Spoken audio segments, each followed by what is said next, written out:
제3장.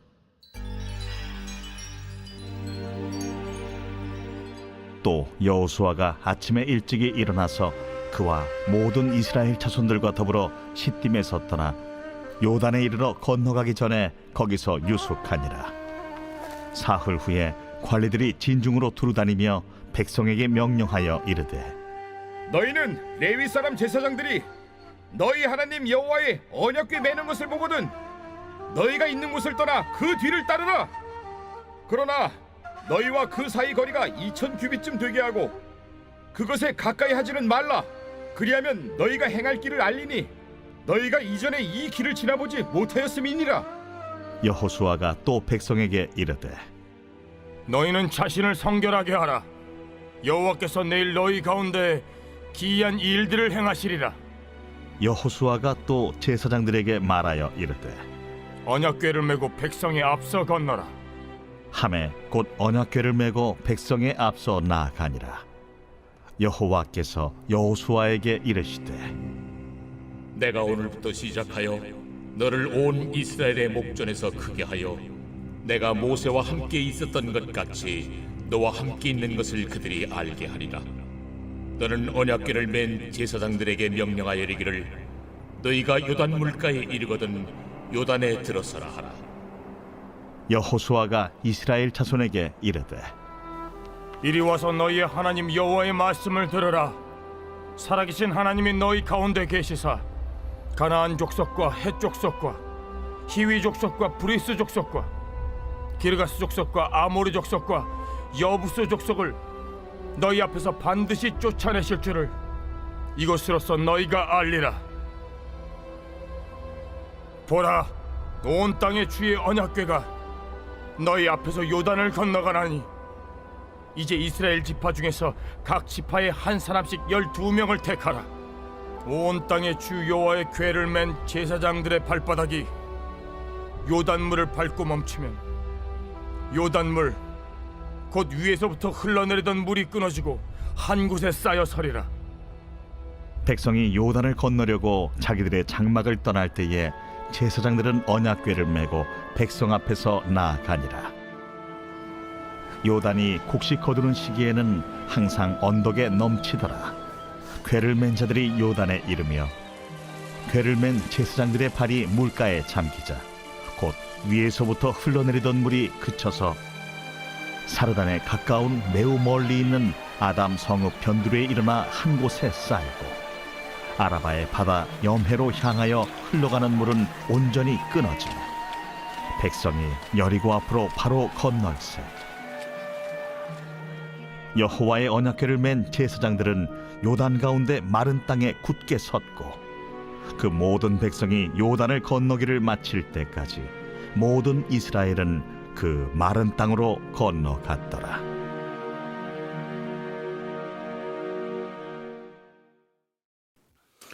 오늘 새벽에도 주님의 보좌 앞으로 나오신 성도님들에게 하나님의 은혜와 평강이 함께 하시기를 축원드립니다.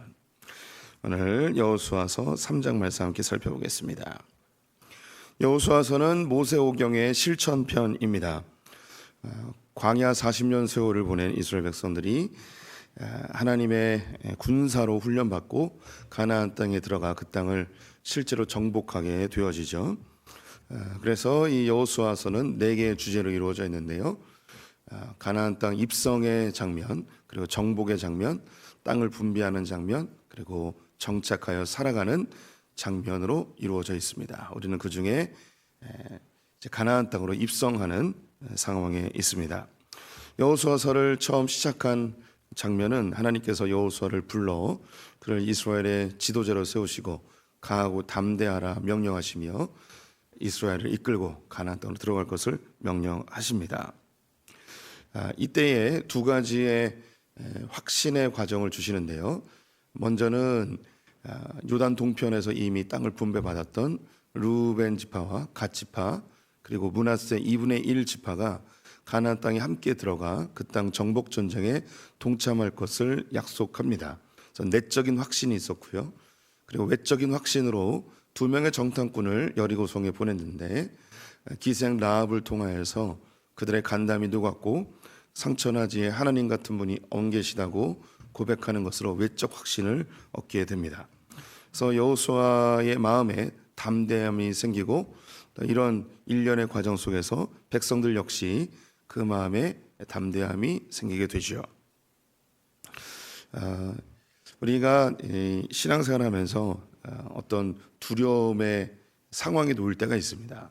때로는 무엇인가 도전해야 되는 상황도 있고 또 뚫고 나가야 되는 그런 상황이 있습니다. 이때 우리 성도님들이 하나님의 뜻이 무엇인지 나에게 증거를 보여주십시오. 기도하면서 이 상황에 대해서 내가 어떻게 대처해야 될 것인가 하나님 앞에 간절히 구할 때가 있습니다. 이때 성도님들이 살펴봐야 될 것이 내적 확신과 외적 확신을 보셔야 됩니다. 먼저 하나님 앞에 기도하시면서 내 마음에 평강이 임하는지, 내 마음에 하나님 주시는 그런 말씀이 있는지, 또 하나님이 나에게 지도하시는 구체적인 방법들이 있는지를 먼저 살펴봐야 합니다. 그리고 상황을 보셔야 됩니다. 내게 주어진 환경들 속에서 하나님의 증거들, 하나님이 나에게 이 일을 해도 괜찮은지 그 확신의 증거들이 필요할 때가 있죠. 이것이 꼭 뭐 내적 확신이 먼저고 외적 확신이 나중이고 이런 순서적인 것은 의미가 없습니다. 하지만 하나님께서는 우리에게 어떤 상황을 뚫고 나갈 수 있도록, 두려움을 이겨낼 수 있도록 내적 확신과 외적인 확신을 허락해 주신다는 것이죠. 여호수아에게는 이 두 가지 확신이 다 있었습니다. 그리고 이제 요단강 시딤에서 두 정창꾼을 보냈는데 여기서 떠나 이제 요단강 바로 맞은편 강가까지 이제 옮기게 됩니다. 오늘 1절에 또 여호수아가 아침에 일찍 일어나서 그와 모든 이스라엘 자손들과 더불어 시딤에서 떠나 요단에 이르러 건너가기 전에 거기서 유숙하니라. 이제 시딤에서 떠나서 요단 강가 바로 곁까지 오게 되었습니다. 이곳에서 3일을 더 유숙을 하고 제사장들에게 법궤를 메고 요단강을 건너기를 요구하고 있습니다. 그리고 백성들은 법궤로부터 2,000규빗 떨어진 곳에 머무르라고 이야기합니다. 2,000규빗은 지금으로 하면 한 1km 정도 됩니다. 그 4절에 나와 있는 이 규빗이라는 단어가 있는데요. 이 규빗에 1번이라고 써 있습니다. 나나주에 보면 암마라고 되어 있는데요. 규빗으로 해석을 해야 될지 암마로 읽어야 될지 이것은 사본들마다 약간의 차이가 있다는 것입니다. 그래서 1km가 떨어져 있는 것이 실제로 1km인지 아니면 그보다 조금 더 가까운 것인지는 정확히는 알 수 없지만 어쨌든 일정한 거리를 두고 법궤 가까이에 오지 못하도록 하고 있습니다. 그것은 이스라엘 백성들이 법궤에 가까이 와서 그들이 하나님의 징계의 대상이 될까 하여 경계를 한 것이죠. 그리고 그들을 성결케 하도록 명령하고 계십니다.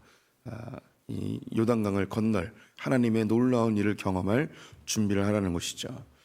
성경에서 이 성결하도록 요구하는 현장들이 여러 곳 있는데 그때는 몸을 깨끗하게 씻는 것, 남성의 경우는 여자를 멀리하는 것, 또 음식이나 부정한 것을 주의할 것, 뭐 이런 정도로 해석하면 되겠습니다. 어쨌든 하나님이 하실 놀라운 일에 대하여서 준비하는 마음을 갖도록 한 것입니다. 그 이후에 7절을 보시면 여호와께서 여호수아에게 이르시되 내가 오늘부터 시작하여 너를 온 이스라엘의 목전에서 크게 하여 내가 모세와 함께 있던 것 같이 너와 함께 있을 것을 그들이 알게 하리라. 하나님이 여호수아에게 말씀하는 장면이 있습니다. 요단강을 건너는데 법궤를 메고 갈 것, 성결하게 할 것, 그리고 2,000규빗을 떨어질 것, 이것을 먼저 얘기를 했는데요. 이것은 여호수아가 임의대로 결정해서 한 것이 아니고 하나님이 말씀하신 내용을 먼저 이야기하고 그 다음에 하나님이 이렇게 말씀하셨다라고 뒤에 언급하고 있습니다. 이것은 성경에 자주 등장하는 문학적 기법인데요. 샌드위치 구조라고 하죠. 그래서 중요한 것을 가운데 놓고 그리고 양 옆으로 이야기를 전개해 나가는 방편입니다. 그래서 이 3장에서는 모세 여호수아가 이 요단강을 건너는 것에 대한 명령, 그리고 하나님의 지시, 그 뒤에 요단강을 건너는 실행, 이렇게 샌드위치 구조로 이루어져 있습니다. 그래서 이 3장에서 우리는 잘 발견하지 못하지만 이스라엘 사람들은 이것을 읽으면서 무엇을 강조하고 있구나라는 것을 알 수 있습니다. 그것은 요단강을 건너는 것, 이 기이하고 놀라운 기적, 이것보다 더 중요한 것, 왜 이 요단강을 건너게 하셨는가, 왜 이 요단강을 멈추게 하셔서 건너게 하셨는가, 이 일이 더 중요하다는 거죠. 우리는 자칫 어떤 기적이나 놀라운 기이한 현상에 우리는 집중하게 되어집니다. 하지만 하나님은, 그리고 믿음의 선배들은 그 기이한 현상, 기적보다 더 중요한 것이 이 일이 왜 일어났는가, 그것에 집중하도록 하고 있는 것이죠. 네, 하나님이 그러면 이스라엘 백성들이 요단강을 건너야 되는데, 이때가 마침 15절에 보시니 요단이 곡식 거두는 시기에는 항상 언덕에 넘치더라. 이때는 시기적으로 우리로 3월, 4월쯤 됩니다. 봄철입니다. 겨울이 지나고 봄이 되어서 헐몬산이 따뜻한 햇빛으로 많이 녹아내렸습니다. 그래서 요단 강물이 많이 올라차 있는 거죠. 언덕까지 차올랐다고 합니다. 지금은 이렇게까지 많지는 않습니다. 농업용수로 요단강을 많이 사용해서 물이 많이 줄어든 상태인데요. 이때는 물이 넘쳤다는 거예요. 하나님이 이 시기에 맞추어서 이스라엘 백성들을 요단강 건너게 하셨습니다. 그 때도 하나님께서 맞추신 것이죠. 이 때에 요단강을 굳이 건너게 하시고 또 요단강을 멈추게 하신 그 이유가 무엇인가? 성경은 다시 말씀드리지만 기적에 집중하는 것이 아니고 이 일이 왜 일어났는가에 대해서 집중하게 하십니다. 두 가지 목적 때문이었는데요. 이미 읽었지만 7절 후반부에 보시면 내가 모세와 함께 있었던 것 같이 너와 함께 있는 것을 그들이 알게 하리라. 이 일로 인해서 여호수아의 지도력을 세워 주시겠다는 것입니다. 이스라엘 백성들을 이끌고 이제 가나안 땅에 들어가 그 땅을 정복해야 되는 이 여호수아, 모압 지절 갖고 모세도 돌로 쳐서 죽이려고 했던 이 이스라엘, 이들 앞에 여호수아의 지도력을 세워줘야 되는 거예요. 그래서 이 요단강을 건너는 작업이 필요했던 것이죠. 물이 가득 차 있는 요단강, 법궤를 메고 제사장들이 그 요단강을 밟자 그 요단강이 멈추게 되었습니다. 이 일을 통해서 여호수아의 지도력을 세워주는 것이죠. 이 일들은 지금도 일어나고 있습니다. 이 일이 주로 어디서 일어나는가?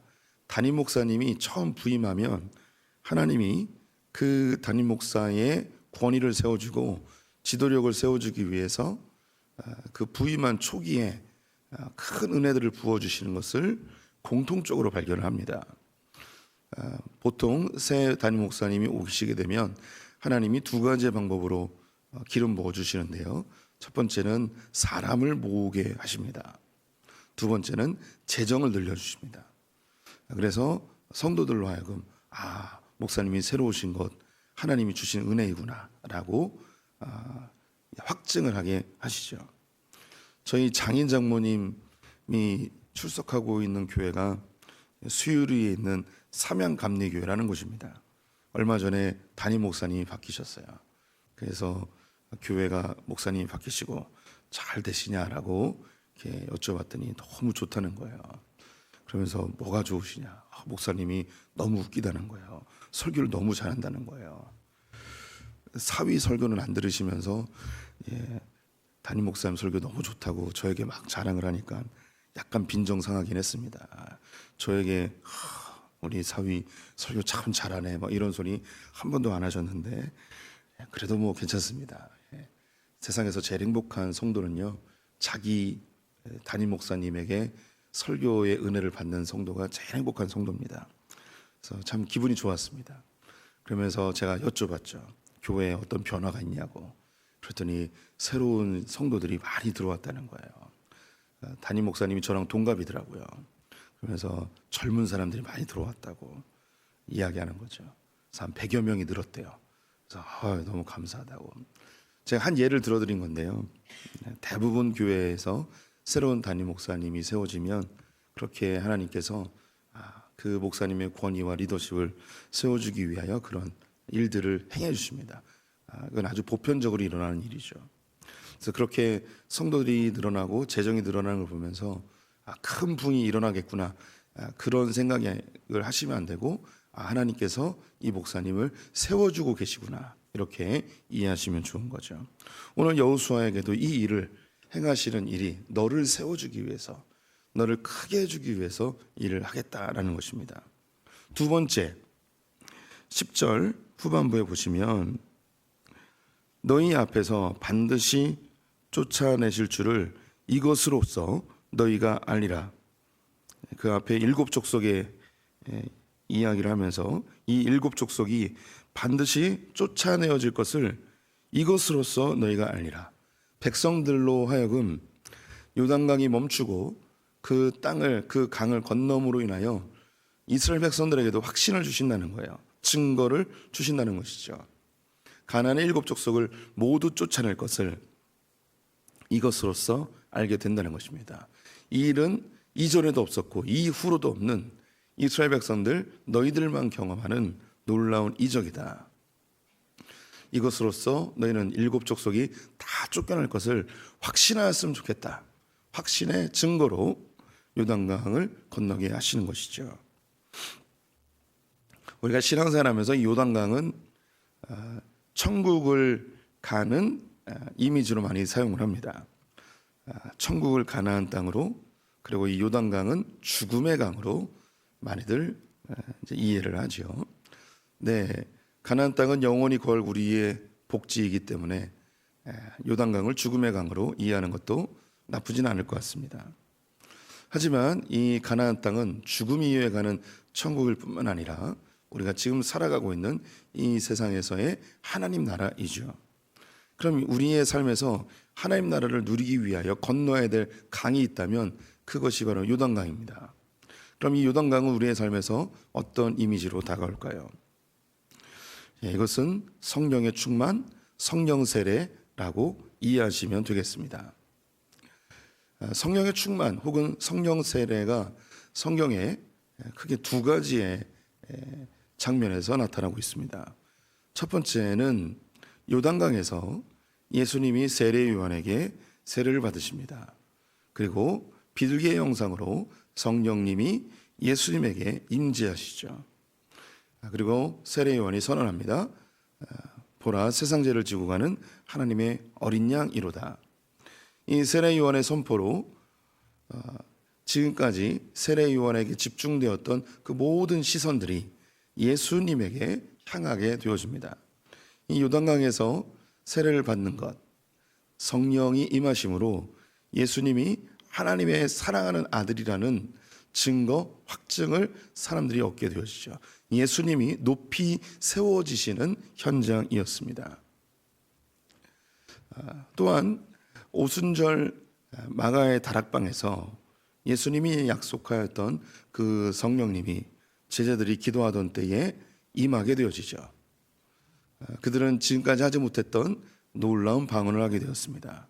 이 방언은 이전에도 없었고 이후로도 없는 사도들에게만 허락되어진 특별한 현상이었습니다. 그들은 배우지 않았던 이방의 언어들을 하게 되었고 알지 못했던 그 언어들을 해석할 수 있는 능력을 얻게 되었죠. 지금의 우리의 방언과 사도들이 받았던 오순절 다락방의 방언은 완전히 차이가 나는 방언입니다. 우리는 개인적인 유익을 위해서 주신 개인적인 은혜들이고, 사도들이 받았던 이 방언은 모든 언어가 소통되어지는 역바벨론 사건이라고 표현합니다. 바벨론 사건에서는 언어가 다 갈라져서 소통이 안 되죠. 다 자기의 탑을 쌓으려 하였던 것이 이 오순절 마가의 다락방 사건으로 언어가 다 소통되어지고 이전에 자기의 탑을 쌓던 사람들이 하나님의 나라와 영광을 위해 살아가는 신호로서 모든 것이 하나 되어지는 역바벨탑 사건이 오순절 마가의 다락방입니다. 이 일로 인하여서 예루살렘 교회가 시작되었고 신약의 시대가 이루어지게 되었죠. 그 사건은 이제 하나님 나라가 이 땅 가운데 도래하였음을 제자들에게 그리고 우리들에게 보여주는 증거가 되어집니다. 이제 우리 성도님들도 하나님의 나라를 경험할 수 있는, 하나님 나라를 누릴 수 있는 방편이 무엇인가? 그것이 바로 성령의 충만함, 성령 세례입니다. 하나님께서 우리 각자에게 하나님의 성령의 충만함과 성령 세례의 증거로 은사를 주시기도 합니다. 그것은 일시적인 것이고 그 충만함과 그 성령의 은사로 감격적인 것은 그때에 일어난 겁니다.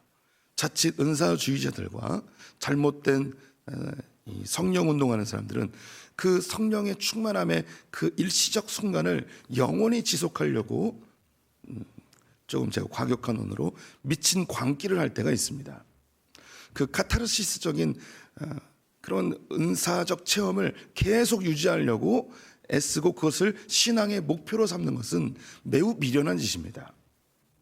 오늘 요단강을 건너는 것이 이스라엘 백성들에게 이전에도 없었고 이후에도 없는 이때에만 주어진 거예요.